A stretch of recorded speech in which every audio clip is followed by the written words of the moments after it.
Revenons à notre premier cycle créateur comprenant à partir d'un auteur de Big Bang Printemps Zéro formateur, deux auteurs cycliques de Big Boons,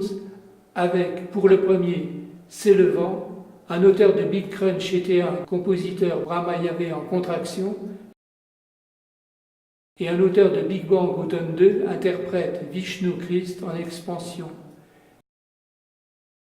Et pour le second, s'ouvrant par descente remontée, un nouvel auteur de Big Crunch Hiver 3, destructeur Shiva Allah en contraction, et un nouvel auteur de Big Bang Printemps 4, transformateur Shiva Allah en expansion. Là s'arrête l'enseignement des peintures de Yoshko Sefer dans Chromophonie scriptorale.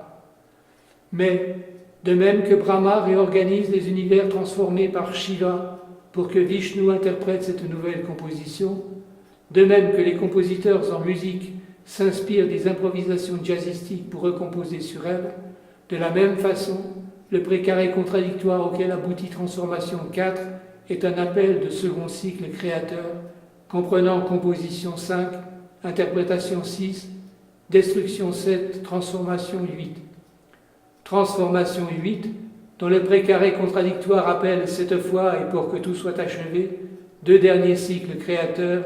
allant de composition été 9 à destruction hiver 15.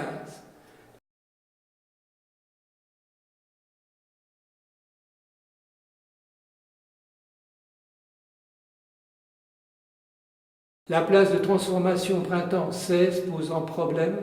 car étant déjà occupée par formation printemps 0.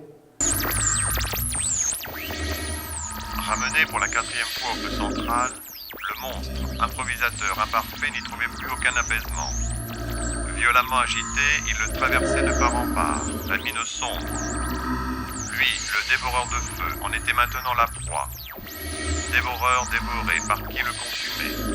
avec l'ardence du charbon en fait de blanches transformations.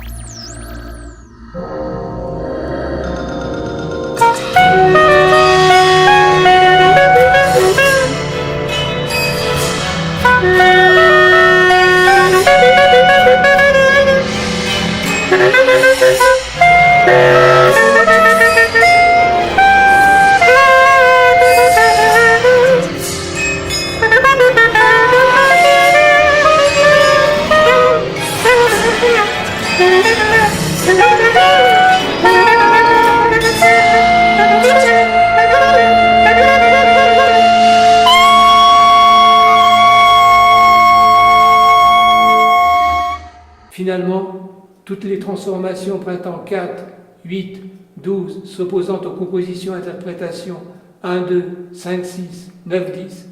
il ne restait plus la transformation 16 qu'à s'opposer à la fois à toutes les compositions-interprétations et à toutes les destructions-transformations respectueuses de la précédente.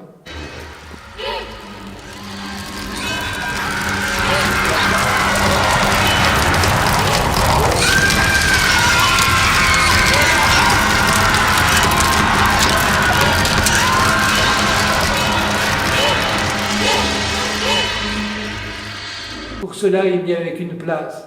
de choix, celle d'un écho de Big Bang suspendu en expansion à la plénitude du vide central, écho de Big Bang d'une pyramide à l'endroit, à l'envers de tous les échos de Big Boons la précédant, et provoquant l'illumination de l'écho de Big Bang définitif, pyramidalement inversé et infiniment et éternellement ouvert, scriptoral, correspondant à Brahman, la réalité ultime hindouiste, au nirvana bouddhiste ou, pourquoi pas, à la Jérusalem céleste chrétienne.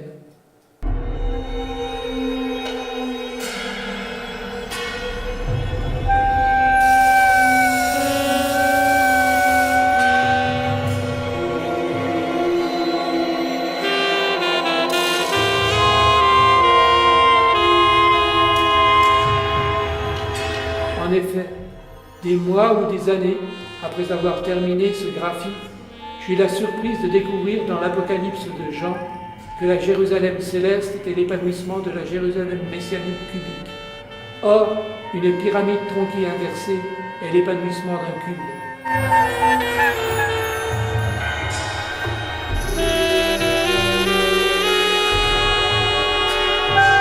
surprise ne s'arrêta pas là puisque, disant que les remparts de cette cité sacrée mesuraient 144 coudées, soit 36 coudées de côté, les nombres étant symboliques, je découvris sur mon graphique que les côtés et hauteurs de ma pyramide tronquée étaient tous égaux, et de plus égaux à 36 mm, c'est-à-dire à l'échelle de 1 mm pour une coudée par rapport aux données de Jean. Je pris cela pour la possibilité d'un signe de confirmation. Je découvris par ailleurs que la description de ces portes et artères pouvait s'adapter parfaitement à mon graphique.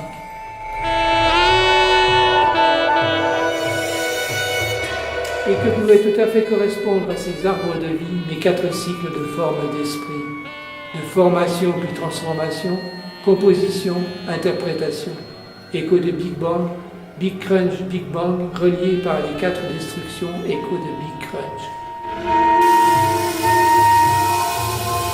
J'en déduisis que scriptoral, cette pyramide inversée de lumière pouvait être la Jérusalem céleste de Jean, mais une Jérusalem céleste ouverte à toutes les spiritualités laïco-religieuses occidentales et orientales, croyantes et non croyantes en étroite interdépendance, qu'elle ne cessait de relier par des ponts.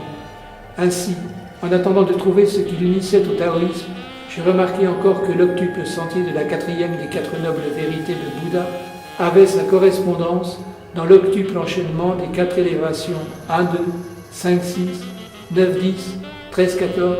où s'imbriquent les 4 ouvertures 3, 4, 7, 8, 11, 12, 15, 16 de la voie scriptorale, aussi difficile à équilibrer que la voie médiane de Siddhartha Gautama.